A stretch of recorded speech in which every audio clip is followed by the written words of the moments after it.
একটা মুহূর্তের জন্য থামুন। আপনার চারপাশের শব্দগুলো শোনার চেষ্টা করুন।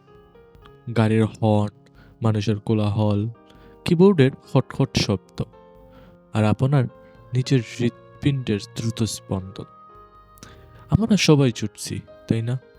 সকালের প্রথম আলো ফোটার আগেই আমাদের মস্তিষ্কে ঢুকে যায় লক্ষ্য পূরণের চাপ।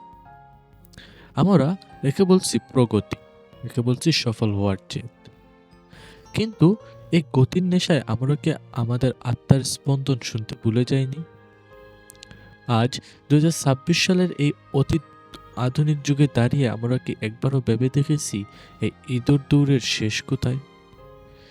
আজ এই ভিডিওতে আমরা কোনো সাফল্যের গল্প বলবো না, বরং সাফল্যের আড়ালে চাপা পড়া আমাদের হারিয়ে যাওয়া মানবিকতার গল্প বলবো। একটু ভেবে দেখুন তো, শেষ কবে আপনি কোনো প্রিয়জনের সাথে প্রাণ খুলে হেসেছেন? আমাদের জীবন শুধু অর্জন আর সাফল্যের তালিকা নয়, এটা সেসব মুহূর্তের সমষ্টি যখন আমরা অন্য মানুষের সাথে সংযুক্ত বোধ করি। একটি আন্তরিক কথোপকথন, একসাথে কাটানো একটি বিকেল, বা কেবল কারো পাশে থাকা। এসব ছোট ছোট মুহূর্তগুলোই জীবনের আসল রং। এই ব্যস্ত পৃথিবীতে আমরা প্রায়শই এই অমূল্য সম্পর্কগুলোকে উপেক্ষা করি। আসুন আজ আমরা মনে করি যে আমাদের চারপাশের মানুষগুলো আমাদের সবচেয়ে বড় সম্পদ। অন্যের প্রতি সহানুভূতিশীল দেখানো শুধু একটি নৈতিক দায়িত্ব নয়, এটি আমাদের নিজেদের মানসিক স্বাস্থ্যকেও সমৃদ্ধ করে। যখন আমরা কারো কষ্ট বুঝতে চেষ্টা করি, কারো বিপদে পাশে দাঁড়াই, তখন আমরা নিজেদের ভেতরে মানবিক সত্তাকে জাগিয়ে তুলি।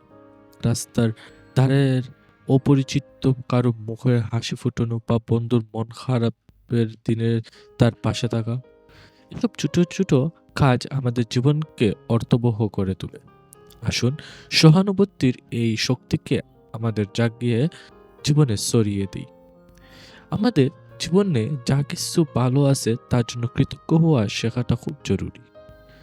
আমরা প্রায়শই আমাদের যা নেই তার দিকে তাকিয়ে থাকি, আর যা আছে তার মূল্য বুঝতে পারি।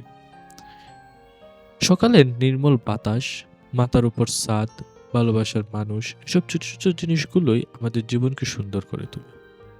প্রতিদিন একটু সময় নিয়ে আপনার জীবনের প্রাপ্তিগুলোর কথা ভাবুন। কৃতজ্ঞতা আমাদের দৃষ্টিভঙ্গি বদলে দেয় এবং আমাদের জীবনে ইতিবাচকতা নিয়ে আসে। অন্যদের যত্ন নেওয়ার পাশাপাশি আমাদের নিজেদের যত্ন নেওয়া খুব গুরুত্বপূর্ণ। মানসিক এবং শারীরিক স্বাস্থ্যের খেয়াল রাখা আমাদের সুখী জীবনের জন্য অপরিহার্য। একটু বিশ্রাম নেওয়া, পছন্দের কাজটি করা, প্রকৃতির মাঝে সময় কাটানো, এসব আমাদের মনকে সতেজ রাখে। মনে রাখবেন, আপনি নিজে ভালো থাকলেই কেবল অন্যদের ভালো রাখতে পারেন।